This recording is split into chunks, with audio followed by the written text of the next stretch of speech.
अस्सलाम वालेकुम, मैं हूँ आबिद अंदलीब। दो बड़ी अहम तरीन डेवलपमेंट हुई हैं, एक मौलाना फजल रहमान साहब के हवाले से और दूसरी इफ्राइन पार्क के हवाले से है। दोनों ही इंपॉर्टेंट है, दोनों के अलग अलग इम्पेक्ट हैं। लिहाजा पहले बात कर लेते हैं कि मौलाना जो है वो क्यों अब उनकी परेशानी में दिन रात इजाफा होता चला जाएगा। और अगर ये फाइलें मौलाना की खुल जाती हैं तो मौलाना की पार्टी क्या, मौलाना की सारी सियासत और सारी जो उनका पूरी एक सियासी सफ़र है, वैसे तो उस पर बेशुमार दाग है, लेकिन एक सबसे बड़ा दाग जो होगा वो ये होगा लीबिया और इराक से कितने पैसे लिए गए, किस तरह से सऊदी अरब से फंडिंग आई, वो कहाँ कहाँ इस्तेमाल हुई, कितने ब्रीफ केस किस किस दौर में आए। इतनी बड़ी एक आप कह सकते हैं कि शामत होगी मौलाना के लिए, उनके पूरे करियर के लिए, जिसका आपको शायद अंदाज़ा भी ना हो। ये बहुत ही इम्पोर्टेंट है। ये इसलिए इम्पोर्टेंट है कि आज तक मैं आपको बताऊं जितनी फॉरेन फंडिंग दो ममालिक पाकिस्तान में करते हैं, एक सऊदी अरब और दूसरा ईरान। और सऊदी अरब और ईरान की जो आपस की जो लड़ाई होती है, पाकिस्तान हमेशा उसका तख्ता मश्क रहता है। जो लोग इंटरनेशनल रिलेशंस को समझते हैं, जो लोग इस चीज़ से आगाह हैं कि पाकिस्तान में किस तरह से माजद सेक्टेरियन वायलेंस फैलाया जाता है, जो लोग अफगान वार को समझते हैं, उनको इस बात का आइडिया कि उसमें क्या किरदार रहा मौलाना का, वो उनको बहुत अच्छे से पता होगा कि कितनी ज़्यादा फंडिंग आई, कितने ब्रीफ केस आए और कितने खरबों डॉलर्स आए और वो कहाँ कहाँ इस्तेमाल हुए। पहली बात तो ये कि मौलाना का आज तक एहतिसाब नहीं हुआ। अगर ये चिट्ठें खुल जाती हैं तो इसमें बहुत सारे इंकिशाफात हो सकते हैं। इसमें सबसे पहला जो इंकिशाफ होगा वो ये होगा कि बराह रास्त अकाउंट्स में पैसे आते थे, मौलाना उसमें बहुत बुरी तरह से जो है वो फंस जाएंगे। आपको दो चीज़ें हमेशा समझनी चाहिए, एक अफगान जहाद और दूसरा कश्मीर का जहाद। अफगान जहाद के मामले पे बेशुमार फंडिंग हमारे जो CIA थी वो करती थी और उसमें सबसे ज़्यादा जो था वो मौलाना का किरदार था और मौलाना उसमें सफ़े अव्वल में रहे। बहुत ज़्यादा ब्रीफ केस उसमें खुले। उसके अलावा बाकी जो दूसरे ग्रुप्स थे, जो मजहबी ग्रुप्स थे, उनको भी फंडिंग आई है, इसमें कोई शक नहीं है। कश्मीर के नाम पे भी बेशुमार फंडिंग आई है, लेकिन किसी भी दस्तरखान से आप मौलाना का नाम निकाल नहीं सकते। अगेन मैंने आपको ये कहा कि सऊदी अरब और ईरान की जो प्रॉक्सीज थी वो पाकिस्तान के अंदर हमेशा से रही है। पाकिस्तान उनका तख्ता मशक रहा है और उसमें जितने भी जो प्रो ईरान लोग हैं उनको भी फंडिंग होती है, इसमें कोई दूसरी राय नहीं है। और सऊदी अरब के हामी लोगों को भी बेशुमार फंडिंग होती रही है, मुख्तलिफ अंदाज में टूर्स करवाए जाते थे, उनके अकाउंट्स में पैसे भिजवाए जाते थे, उनको गिफ्ट्स दिए जाते थे, उनको मुख्तलिफ दुनिया के दौरे करवाए जाते थे, उनको पूरी दुनिया में उनको बड़ा एक आप कह सकते हैं कि ड्रामेटाइज किया जाता था और उनको आइडियलाइज किया जाता था वो तमाम लोग। उसमें भी मौलाना शामिल थे। हमेशा सऊदी अरब के कैंप में रहे और ईरान और सऊदी अरब की जो अपनी कशीदगी है उसका एक बहुत बड़ा जो फैक्टर है वो पाकिस्तान पे होता है और दोनों ममालिक जो है वो पाकिस्तान में फंडिंग करते थे। फिर जो अफगान जहाद के अलावा कश्मीर का जहाद था उसमें भी यही लोग सरगर्म अमल थे। अगर उसमें ये सारी तहकीकात होंगी तो उसमें बहुत खौफनाक इंकिशाफात सामने आएंगे। देखें, जो पैसा इकट्ठा किया जाता है या तो मौलाना अपनी अर्निंग का सोर्स बताएं, जैसे दूसरे लोग बता रहे हैं, जैसे खान साहब बता रहे हैं, जैसे नवाज शरीफ साहब को बताना पड़ रहा है, जैसे मरियम साहिबा को बताना पड़ रहा है, उसमें शायद मौलाना फेल हो जाएंगे।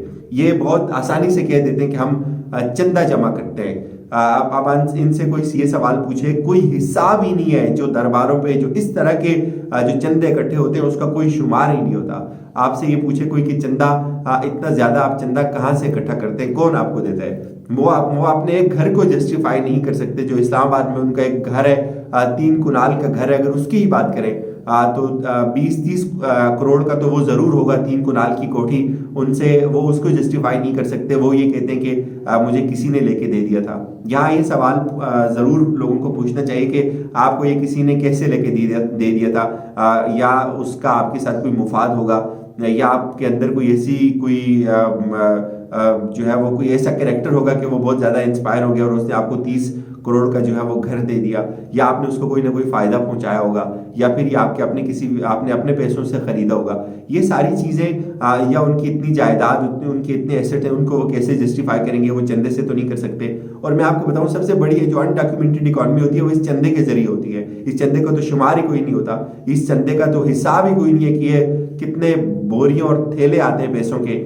उसमें मौलाना बहुत बुरी तरह फंस सकते हैं। बहुत देर से ख्याल आया इनको कि ये इसकी शफाफ तहकीकात करवाएं। ये मामला भी जाना चाहिए इलेक्शन कमीशन में, तमाम लोग अपने पैसों का हिसाब दें, अपनी दौलत का हिसाब दें। اس میں میں نے ایک کلپ دیکھا تھا ایاز امیر صاحب کا کہ وہ جب سیاست کرتے تھے وہ یہ کہتے ہیں کہ ہم ایک بریفنگ میں تھے اور اس میں مولانا جب بہت زیادہ شور مچا رہے تھے تو اس وقت جنرل پاشا نے جب لیبیا کی فنڈنگ کی بات کی تھی تو مولانا بالکل چپ ہو گئے تھے. اور ناظرین جو لوگ اس پورے سینیریو کو سمجھتے ہیں, جو مڈل ایسٹ کی پولیٹکس کو سمجھتے ہیں, ان کو بہت اچھے سے بھی پتہ ہونا چاہیے کہ کس طرح سے پاکستان کے اندر فنڈنگ کی جاتی ہے, دوسرے ممالک کے اندر فنڈنگ کی جاتی ہے اور اس میں کون کون لوگ انوالو ہوتے ہیں. تو یہ چھوٹ نہیں سکتے.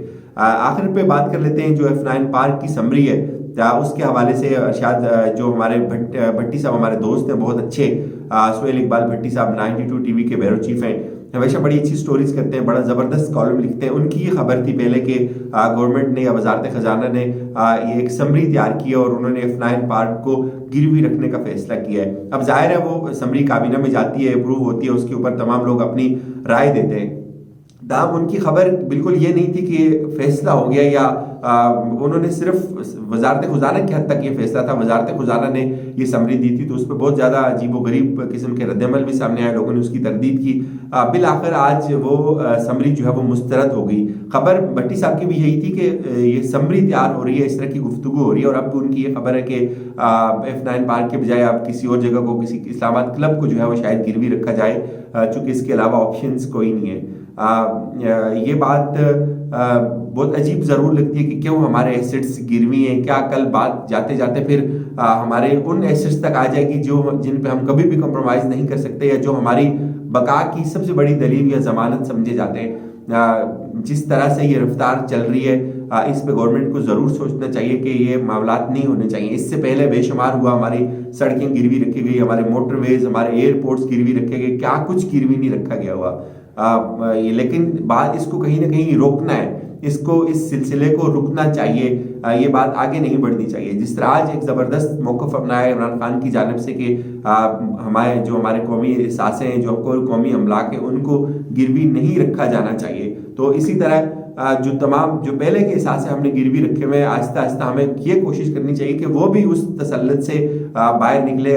ایسا نہ ہو کہ جس ڈگر پہ ہم چل رہے ہیں تو کل ہمیں کسی ایسی جگہ پہ جانا پڑے کہ جہاں ہمیں بہت کچھ کمپرومائز کرنا پڑے. تو فی الوقت یہ ایک بڑی اچھی خبر ہے کہ عمران خان نے ان کو مسترد کیا اس سمری کو, اور ان کا یہ موقف ہے کہ ہمیں اپنے ان ایسٹس کو گروی نہیں رکھنا چاہیے, ہمیں الٹرنیٹ سورسز کی طرف جانا چاہیے. یہ بڑی دو امپورٹنٹ چیزیں تھیں. آخر پہ میں آپ کو اتنا کہوں گا کہ جو اس وقت ہندوستان کا جو یوم جمہوریہ آج منایا جا رہا تھا, جو ہندوستان اپنے آپ کو بہت بڑی جمہوریت تصور کرتا تھا, اس نے کشمیر سے لوگوں کو اٹھایا. جو کشمیر کے اندر زبردستی ہندوستان اپنے پنجے گاڑنا چاہتا ہے, اپنے جھنڈے لہرانا چاہتا ہے, لوگ اس کو مسترد کرتے ہیں, لوگ اس کو قبول نہیں کرتے, اور عام سول لوگوں کو اٹھایا جاتا ہے گھروں سے, ان کو گرفتار کیا جاتا ہے, اور آج تاریخ کا بدترین تشدد کسانوں پہ کیا جا رہا ہے. تمام لوگوں پہ لازم ہے کہ وہ کسانوں کا ساتھ دیں, ان کے حقوق کی بات کریں.